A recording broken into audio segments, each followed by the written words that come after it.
Chapter 34. The second most painful thing you'll ever have to do. Winter sped relentlessly closer. At first, Rowan kept a tally of the lives he temporarily ended, but as the days passed, he found he couldn't keep up. A dozen a day, week to week, month to month. They all blended together. For the 8 months he trained under Scythe Goddard, he had made over 2,000 kills, mostly the same people over and over again.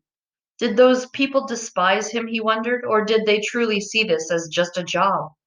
There were times when the training called for them to run or even fight back. Most were inept at it, but some had clearly been trained in combat. There were even sessions where his targets had their own weapons.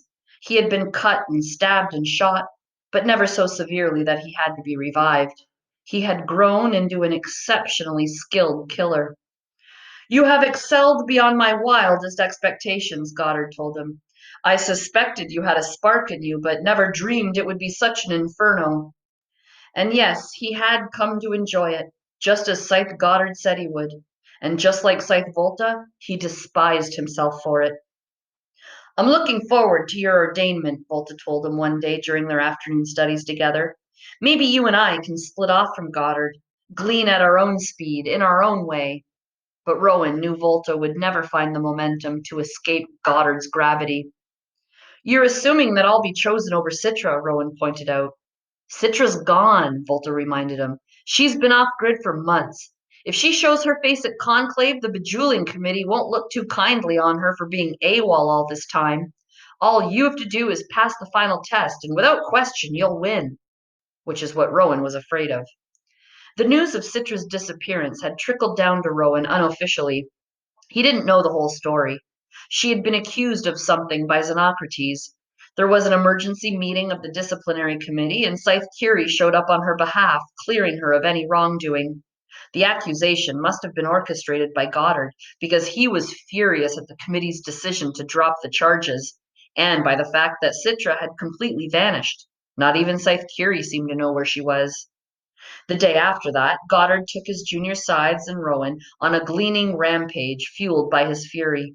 He released his rage at a crowded harvest festival, and this time Rowan couldn't save anyone because Goddard kept him by his side as his weapons caddy. Scythe Chomsky used his flamethrower to set a corn maze ablaze, smoking people out to be picked off one by the other sides. Scythe Volta was now in the doghouse, though, because he had lobbed a container of poison gas into the burning maze. Highly effective, but it stole kills from Goddard and the others.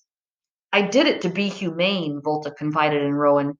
Better they die by gas than by fire. Then he added, or by getting blown away just as they thought they were escaping the maze.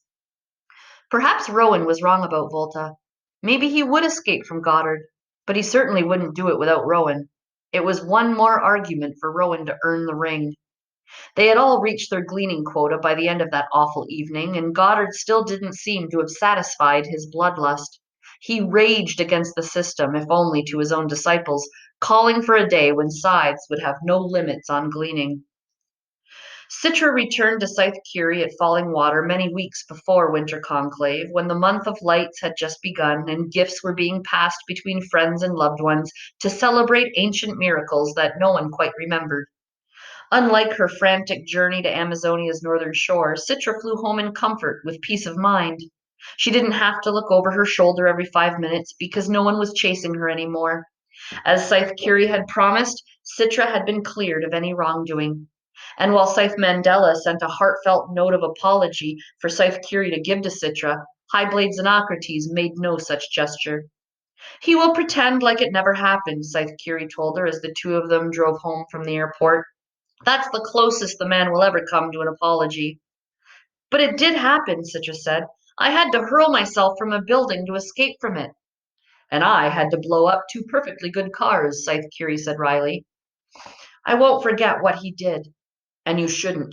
You have every right to judge Xenocrates harshly, but not too harshly. I suspect there are more variables in play than we know. That's what Scythe Faraday said. Scythe Curie smiled at the mention of his name. And how is our good friend Gerald? She asked with a wink. Reports of his death have been greatly exaggerated, said Citra. Mostly he gardens and takes long walks on the beach. The fact that he was still alive was a secret they both planned to keep.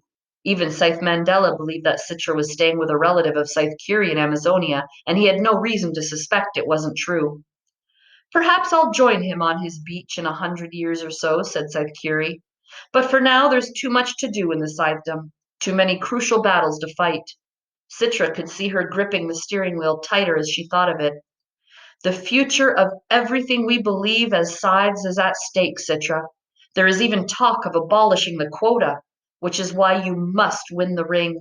I know the Scythe you'll be, and it's exactly what we need. Citra looked away. Without daily gleaning, her training with Scythe Faraday over the past few months had been about honing her mind and body, but more importantly, contemplating the moral and ethical high ground that a traditional scythe must always take. There was nothing old guard about it. It was simply right. She knew such high ideals were absent from Rowan's training, but it didn't mean he didn't hold on to them in his heart, despite his bloodthirsty mentor. Rowan could be a good scythe as well, Citra offered. Scythe Curie sighed. He can't be trusted anymore. Look what he did to you at Harvest Conclave. You can make all the excuses in the world for him, but the fact is, he's an unknown quantity now. Training under Goddard is bound to twist him in ways that no one can predict. Even if that's true, said Citra, finally getting to the point they both knew she'd been dancing around, I don't know how I could glean him. It will be the second most painful thing you'll ever do, admitted Scythe Curie. But you'll find a way to accomplish it, Citra. I have faith in you. If gleaning Rowan would be the second most painful thing she'd ever have to do, Citra wondered what the most painful thing would be, but she was afraid to ask because she really didn't want to know. So many of our archaic traditions and rules need to be challenged. The founders, as well meaning as they were, still suffered from a mortal mentality, having been so close to the age of mortality. They could not foresee the needs of the Scythedom. I would first take on the concept of a quota. It's absurd that we are free to determine our methods and criteria for gleaning, but not the number of gleanings we accomplish. We are hamstrung every minute of every day because we must always consider whether we are gleaning too much or too little. Better to allow us to glean at our own complete discretion. That way, scythes who glean too little will not be punished, because scythes who have a healthier gleaning appetite will make up for their shortcomings. In this way, we can help one another, and isn't helping our fellow scythes a good thing for all of us? From the Gleaning Journal of H.S. Goddard.